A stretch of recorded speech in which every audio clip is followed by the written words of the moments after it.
and standard deviations. So this is the last lesson in the chapter. This is the last confidence interval that we'll be exposed to in this class.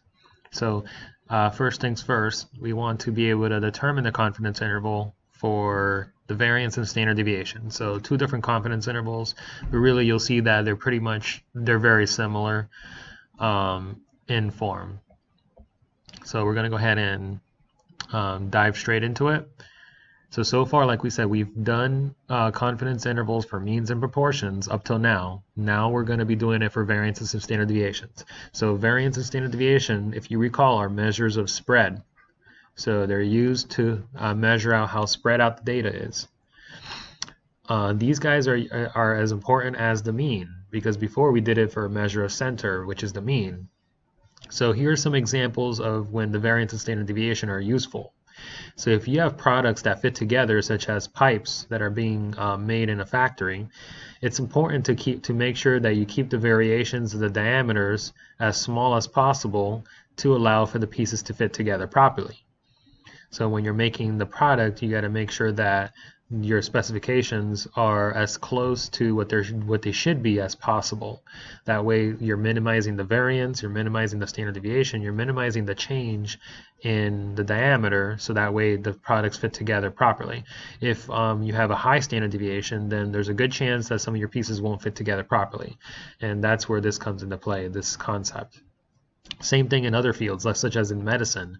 So like if you're trying to make a medication, then the standard deviation of the medication in pills plays an important role, because you want to make sure that patients receive the right dose. So like if you're supposed to have 5 milligrams in a pill and the variance is 1 milligram, then that's going to be a way different scenario,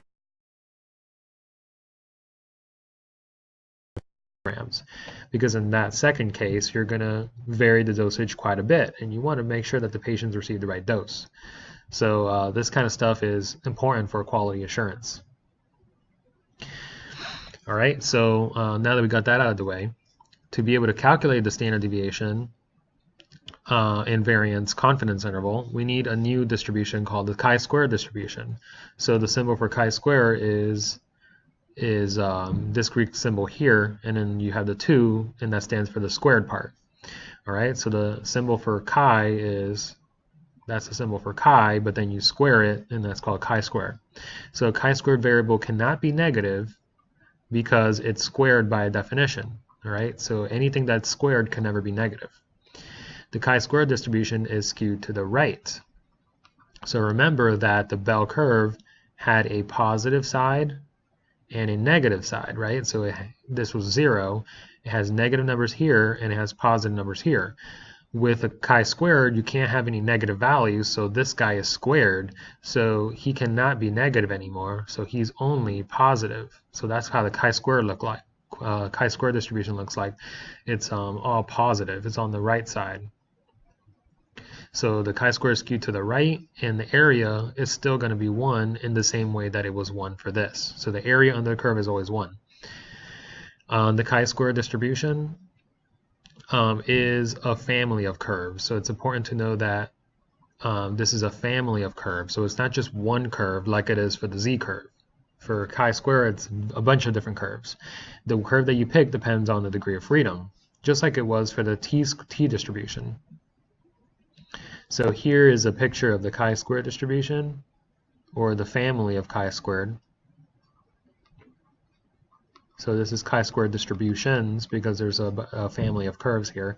And the curve that you pick depends on the degrees of freedom. So notice that as you increase the degree of freedom, this graph looks more and more symmetric. But right now, it's even at 15 degrees of freedom, it's still not symmetric. Okay? So the important thing to know, as the degree of freedom increases, it looks more and more symmetric. So here are the characteristics. Chi-squared values cannot be negative, so greater than or equal to 0. So chi-squared greater than or equal to 0. Chi-squared, the chi-family distribution, the chi-square is a family of curves that depends on degrees of freedom. Area under the curve is 1, and the chi-square distributions are positively skewed. The formula for the degree of freedom is given by n minus 1. Same thing as for the t distribution. It was the same formula. So this is the formula you're going to need to use for degree of freedom.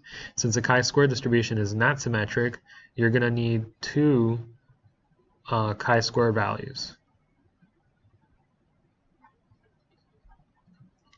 Or critical values from the chi-square table. And that's shown here. So we call them chi-squared left and chi-squared right. So that's these two values here, chi-squared left, chi-squared right. So this is your chi-square curve. So the first thing you want to do is find alpha. So for 95% confidence interval, alpha is 0.05. Then you're going to subtract, then you're going to divide it by 2 to get 0.025. Find degree of freedom. Then use alpha over 2 to find chi-squared right. So alpha over 2 is used for chi-squared right, and then 1 minus alpha over 2 is used for chi-squared left, okay? And then you look those values up in the table.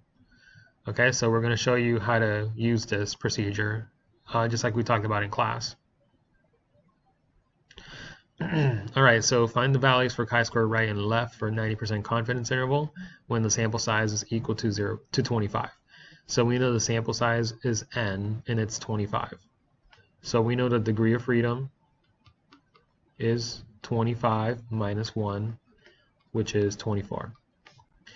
Since we have a 90% confidence interval, this means that my alpha is 10%. Or 0.10. So now we need to find alpha divided by 2, which is 0.05. And then we got to do 1 minus alpha over 2, which is 1 minus this, which is 0.95. This is going to help us find our chi-squared. Oops. Yeah, so the alpha over 2 is going to help us find our chi-squared right.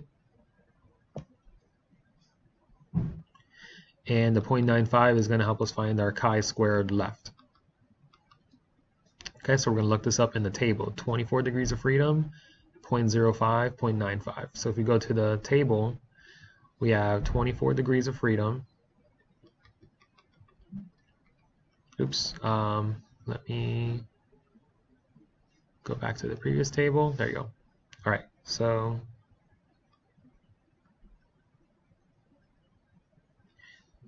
zoom out a little bit. Okay, so we got 24 degrees of freedom here. So notice this is 24 degrees of freedom, and we're looking at 0.05. So that will be 36.415 for chi-squared right.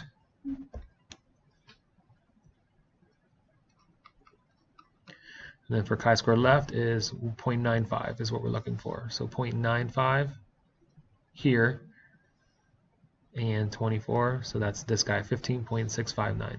Oops, that's the wrong one. 13.848 for 0.95.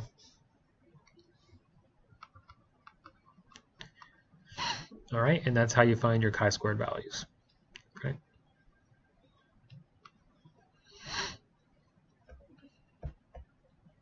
All right, so note, one thing that I want you to note is that for the number of degrees of freedom, if you have a degree of freedom that is not given in the table, then you want to use the closest smaller value in the table.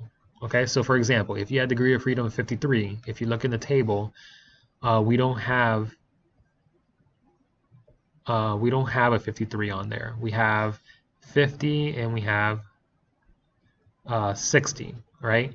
So what you're going to do, if you have 53, then you're going to use 50. You're going to use the smaller value of the two, all right? Even if you had 59, you would still use 50, okay? Because you want to do the smaller value. You want to take a conservative approach.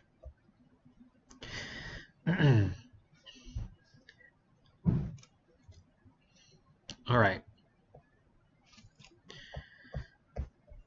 So let's look at confidence intervals, how to calculate them. So to find the confidence interval, there are a couple assumptions that must be made, okay? The first assumption is that you're doing a random sample. This applies to confidence intervals as a whole, okay? So you always have to have a random sample, but also generally the population has to be normally distributed, just like it was for the other ones. So if those two assumptions are, hold, then we can go ahead and use the following formulas. So notice that the variance is the square root of the standard deviation. So the symbol for variance is sigma squared. Sigma for standard deviation is sigma for the population. The S squared is the sample variance. Okay, so S squared is sample variance.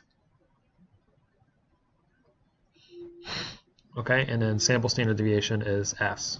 So sample standard deviation is S, and then this is for the population standard deviation. All right, so the way to find standard deviation is simply to do the square root of this guy. So notice it's the same formula, but square root. Okay, so those are the formulas. We're going to be using those in the lesson. So find a 95% confidence interval for the variance of standard deviation of the nicotine content of cigarettes. If a random sample of 20 cigarettes has a standard deviation of 1.6. So very similar to the one that we did. So we have 20 cigarettes and we have a standard deviation of 1.6. So that's a sample standard deviation, 1.6 milligrams. That's just a unit. I decided to write the unit in there, but you don't have to. For a 95% confidence interval, we have alpha is 5% or 0.05. So now we got to do alpha over 2, which is 0.95. Or I'm sorry, I went too fast. So 0.05 divided by 2. So we got to do alpha divided by 2, which is 0.025. Then we do 1 minus alpha divided by 2, which is 1 minus 0.025. So 0.975. So this will help us find our chi-squared right. This will help us find our chi-squared left. Okay, so, and we need to find our degree of freedom. So since we are looking at 20 cigarettes, this is degree of freedom of 19. So we got 19 and 0.025. So 19 and 0.025, which is 32.852, 32.852 and 8.907.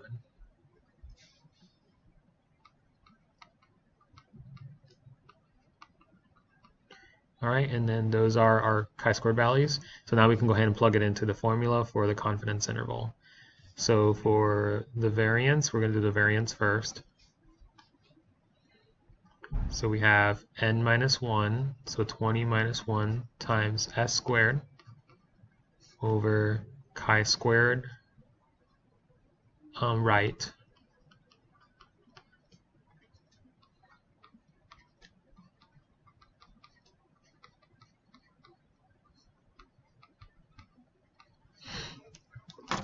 okay,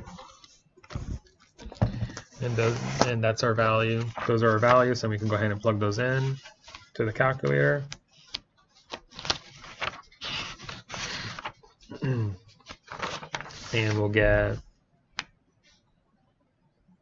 1.48. I think this is about 1.6, 1.61-ish, if you did that on the calculator. And that's about 5.46. All right, so then you can put this as a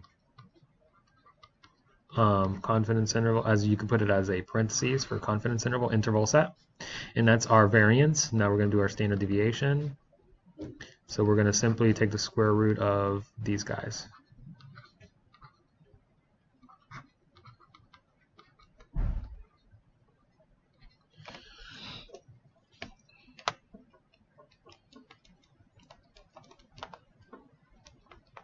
Okay, so you get about 1.27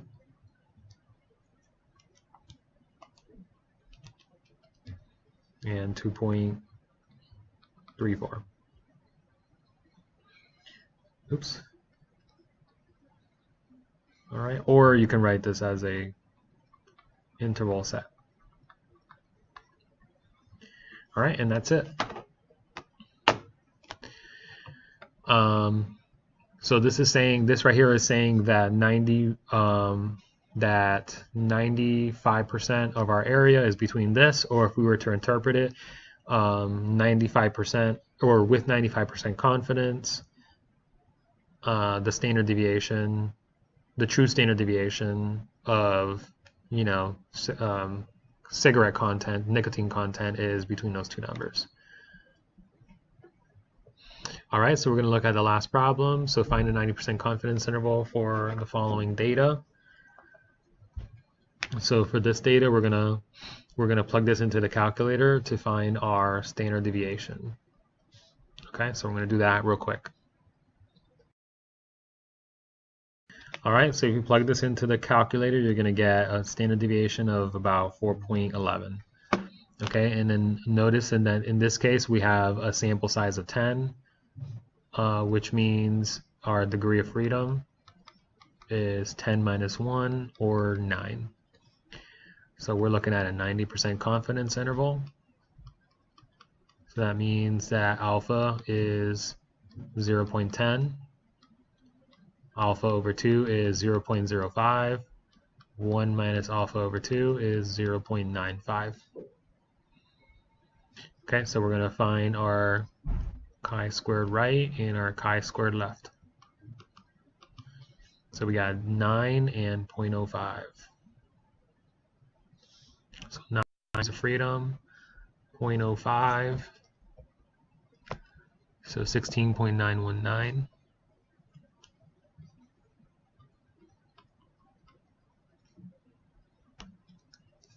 And then we got 0.95 over here, so 3.94. Oops, wrong one, it's 3.325.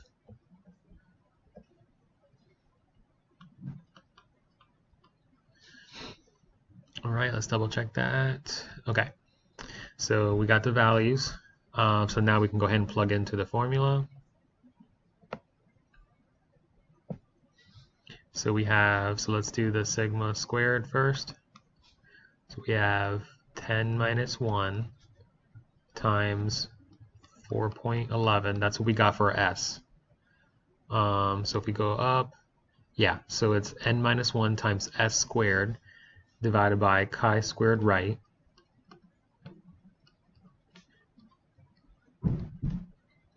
And then same thing, 10 minus 1, 4.11 squared by chi-squared left. Okay, so we're going to get those numbers.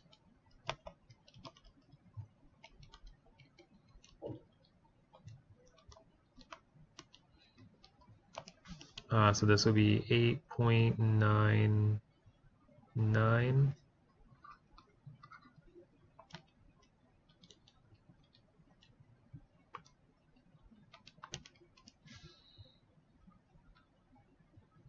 45.72.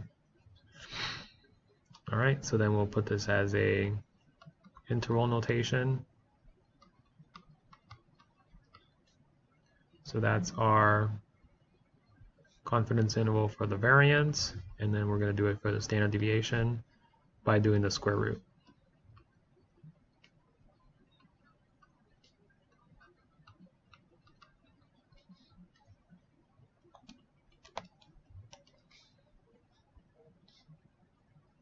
So we'll put this in interval notation, 6.76. And this should be about 3, so 2.99. So I'll just round it to about 3. Okay. And that's all there is to it, guys.